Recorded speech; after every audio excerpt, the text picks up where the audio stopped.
እግዚአብሔር ጸባዖት ዘርን ባያስቀርልን ኖሮ እንደ ሰዶም በሆንን እንደ ገሞራ በመሰልን ብሎ ይናለች።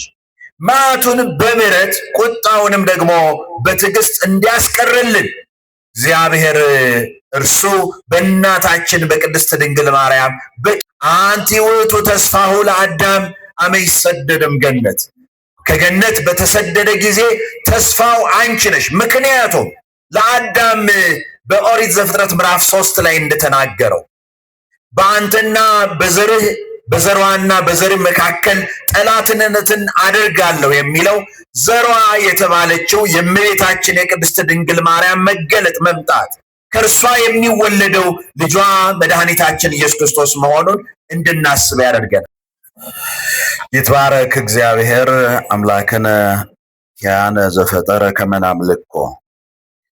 እንድናመሰግነው የፈጠረን አምላካችን እግዚአብሔር ስሙ ለዘላለም የተመሰገነ ይሁን።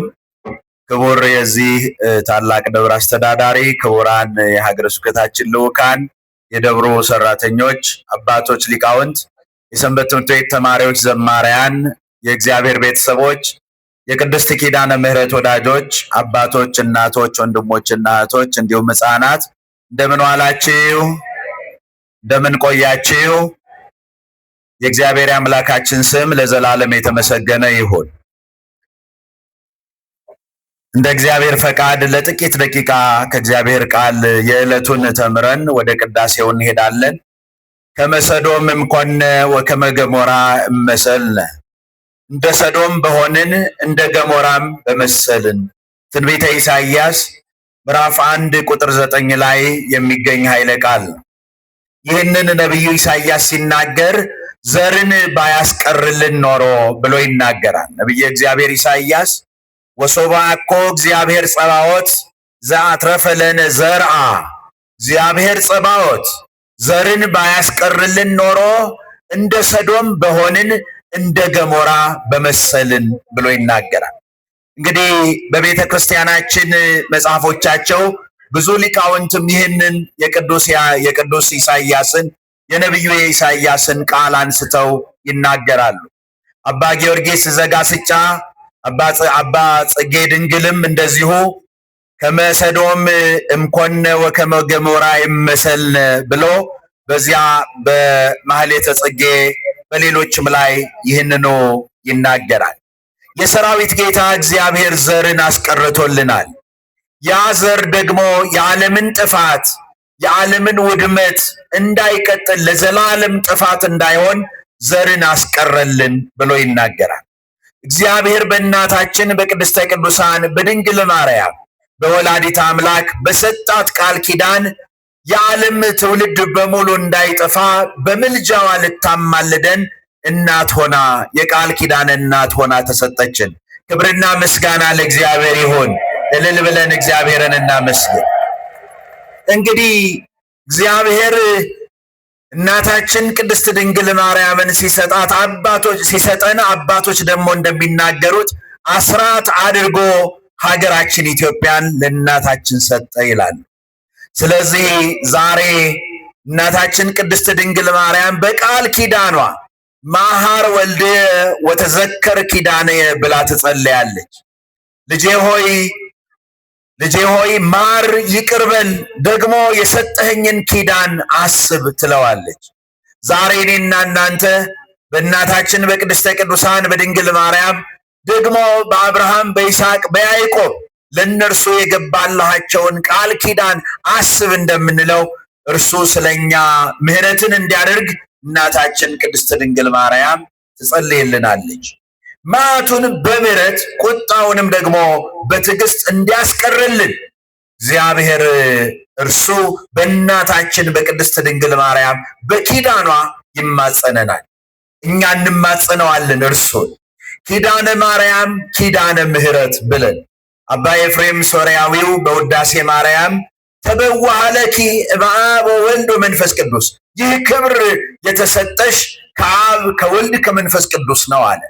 ለምን? ከመ ትኩኒ ተንከተመ ለውሉደ ሰብእ፣ ለሰው ልጆች ሁሉ መሸጋገሪያ ድልድይ እንድትሆኚ እግዚአብሔር አብ፣ እግዚአብሔር ወልድ፣ እግዚአብሔር መንፈስ ቅዱስ ላንቺ ይህንን ሰጠሽ አለ። ለሰው ልጆች ሁሉ መሸጋገሪያ ድልድይ እንድትሆኝ አባ ሕርያቆስ በቅዳሴው በቅዳሴ ማርያም አንቲ ውእቱ ተስፋሁ ለአዳም አመ ይሰደድም ገነት፣ ከገነት በተሰደደ ጊዜ ተስፋው አንቺ ነሽ። ምክንያቱም ለአዳም በኦሪት ዘፍጥረት ምዕራፍ 3 ላይ እንደተናገረው በአንተና በዘርህ በዘሯና በዘርህ መካከል ጠላትነትን አደርጋለሁ የሚለው ዘሯ የተባለችው የእመቤታችን የቅድስት ድንግል ማርያም መገለጥ መምጣት ከእርሷ የሚወለደው ልጇ መድኃኒታችን ኢየሱስ ክርስቶስ መሆኑን እንድናስብ ያደርገናል። ለዚህ ነው የኪዳነ ምሕረት የእናታችን የቅድስት ኪዳነ ምሕረት ኪዳነኪ ኮነ ለኃጥአን ቤዛነ፣ የጌታችን የመድኃኒታችን የኢየሱስ ክርስቶስ በመስቀል ላይ መሞት ለእኛ ድህነት ሆኖልን ደግሞ በኃጢአት ስንወድቅ በአማላጅነቷ እንድትደግፈን ኪዳኗ ለኃጥአን ወደ እግዚአብሔር መመለሻ ቤዛ ማግኛ ሆኖልናል ብለን እንማጸናለን። ቅዱስ ያሬድም አመ ይነግስ ወልድ በደብረ ጽዮን ክፍልኒ ድንግል ዕቁም በየማን ምስለ አባግዕ ብሩካን፣ ከነዚያ የእግዚአብሔር በጎች ከተባሉ ብሩካን ከተባሉ ከነርሱ ጋር አመ ይመጽእ ወልድ በደብረ ጽዮን፣ ወልድ በደብረ ጽዮን በመጨረሻው በጽዮን ተራራ በተገለጠ ጊዜ ክፍልኒ ድንግል ዕቁም በየማን፣ ድንግል ሆይ በቀኙ እንድቆም አንቺ በምልጃሽ አስበኝ አለ። ድንግል ማርያም አሁንም በምልጃዋ ታስበን፣ በኪዳኗ ታስበን። በምድር ስላለው ጉዳይ አይደለም። ዕቁም በየማን በቀኙ ለመቆም ሰው ቀኙን የእግዚአብሔርን የማን የእግዚአብሔርን ክንድ የእግዚአብሔርን መንግስት የሚያጣው ስለ ምድራዊ ጉዳይ ነው። ብዙዎቻችን ለእግዚአብሔር መንግስት ግድ አልሰጠንም፣ አይሰጠንም። በተለይ በዚህ ዘመን ስለ እግዚአብሔር መንግስት ግድ የሌለን ሆነናል። በምድራዊ ጉዳይ ሰማያዊውን እያጣነው ነው። እናታችን ቅድስት ድንግል ማርያምን ግን ክፍልኒ ድንግል ዕቁም በየማን፣ በምልጃሽ በቀኙ እንድቆም አማልጅኝ ብለን እንለምናለን። አያችሁ፣ ዛሬ ቅድም ሊቃውንቱ ሲዘምሩ እንደሰማችሁት እምድንግል አስተራየ ቃል፣ ከዚያ በኋላ ደግሞ ኤልሳቤጥ ኮነት አባየ ብለው ደግሞ አንስተዋል። ዛሬ የየካቲት ኪዳነ ምሕረት ላይ ኤልሳቤጥን ምን አመጣት? የቤተ ክርስቲያናችን መጽሐፍ ስንክሳሩ ዛሬ እስመ ኮነት እሙ ለመጥምቀ መለኮት ለቅዱስ ዮሐንስ እናት ስለሆነችው ስለ ቅድስት ኤልሳቤጥ መታሰቢያነት ዛሬ ደግሞ ይናገራል። የእናታችን የቅድስት ኪዳነ ምሕረት ቅድስት ማርያም ኪዳን የተቀበለችበትን እንደምናስበው እንደዚያው እናታችን ቅድስት ኤልሳቤጥን እናስባታለን። ብዙዎችን እናስብና ግን የአቢ ክብራ ለማርያም ቅዱስ ያሬድ የሚለው ይሄንን ነው። የአቢ ክብራ ለማርያም እምሃና ወኤልሳቤጥ፣ ከእናቷ ከሐናም በላይ ደግሞ ከኤልሳቤጥም ይሴኒ ላህያ ለማርያም፣ የእመቤታችን የአምላክ እናትነት ከሁሉ የበለጠ የአቢ ክብራ፣ ከሊቃነ ጳጳሳት ከሊቃውንት ከነዚያ ሁሉ የአቢ ክብራ እና እነዚያን ብናነሳቸው እነዚህን ጻድቃን ሰማዕታትን ወለዱ ብለን ነው። እናታችንን ግን የምናነሳት አምላክን በድንግልና ወልዳለች ብለን ነው። እንግዲህ ኤልሳቤጥ ኮነት አባየ፣ ኤልሳቤጥ እንኳን ታላቅ ሆነች። ለምን? ያንን መጥምቁን ዮሐንስን እስመ ወለደት ነቢይ የተባለውን የንጉሱ የሙሽራው መንገድ ጠራጊ የተባለውን ዮሐንስን ወልዳለችና የካህኑ የዘካርያስና የሚስቱ የቅድስት ኤልሳቤጥን ስም እናነሳለን ዛሬ። እነዚህ ሁለት ሰዎች በእግዚአብሔር ፊት ሁለቱም ጻድቃን የነበሩ ምን የነበሩ ናቸው? ጻድቃን የነበሩ ደግሞ የሚጸልዩበት ርዕስ ያላቸው፣ የጸሎት ርዕስ ያጡ አይደሉም። ምን እንደሚጸልዩ የማያውቁ አይደሉም።